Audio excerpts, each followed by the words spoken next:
बिस्मिल्लाहिर्रहमानिर्रहीम। मिर्ज़ा अनवर बड़े सरकारी अफसर थे, लेकिन नेकी का कामों में हिस्सा लेना और सखावत उनकी खुसूसियत थी।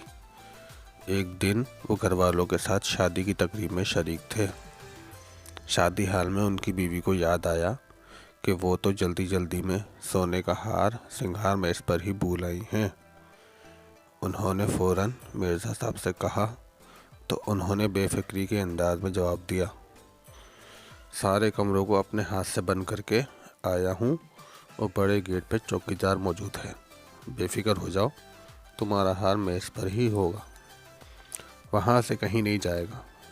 शादी की तकरीब के बाद जब घर पहुँचे तो श्रृंगार मेज़ पर हार मौजूद नहीं था। ये देखकर दोनों परेशान हो गए और सारा कमरा छान मारा, लेकिन हार ना मिला। चौकीदार से मालूम किया कि हमारे बाद कोई आया तो नहीं था।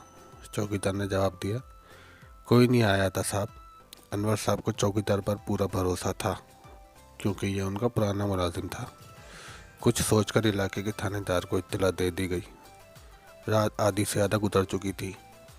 पुलिस की गाड़ियां सायरन बजाती कुछ देर में पहुंच गई। मिर्ज़ा अनवर ने सारा माजरा पुलिस के सामने बयान कर दिया। उन्होंने जाए वकूफ़ की अच्छी तरह छानबीन की, लेकिन उनको कोई भी सबूत नहीं मिला। लिहाजा पुलिस अफसर मिर्ज़ा साहब को आराम का मशवरा देकर सुबह आने का कहकर चले गए।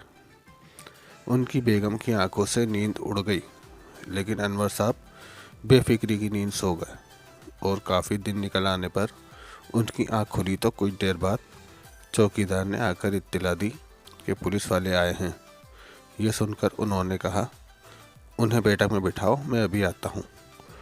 मिर्ज़ा अनवर तैयार होकर बैठक में आए तो पुलिस अफसर ने कहा, महकमा सुराग रसानी के एक एहलकार मेरे साथ हैं, ये एक बार कमरे का मुआयना करना चाहते हैं।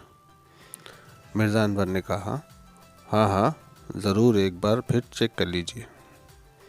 सुराग रसानी ने बारीक बीनी से कमरे का मुआयना करना शुरू किया। सिंगार में इसको गौर से देखा।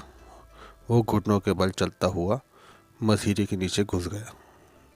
एक बार वो ज़ोर से मसीरी से टकरा भी गया था। थोड़ी देर बाद उसने मसीरी के नीचे से चिल्लाते हुए कहा, खोदा पहाड़ निकला चूहा। एहलकार जब बाहर निकला तो उसके हाथ में सोने का हार था। मिर्ज़ा अनवर सोने के हार को देखकर चौंके। जल्दी से बोले, ये हार आपको कहाँ से मिला?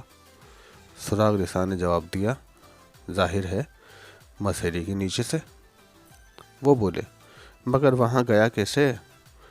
आपके कमरे में एक चूहे का आना जाना है, लिहाजा एक बिल्ली भी फाड़ ले। सुराग रसानी ने मुस्कुराकर जवाब दिया। मिर्ज़ा अनवर और पुलिस अफसर उसका मुंह तकने लगे। फिर दोनों चूहे की शरारत पर बेसाख्ता हंसने लगे।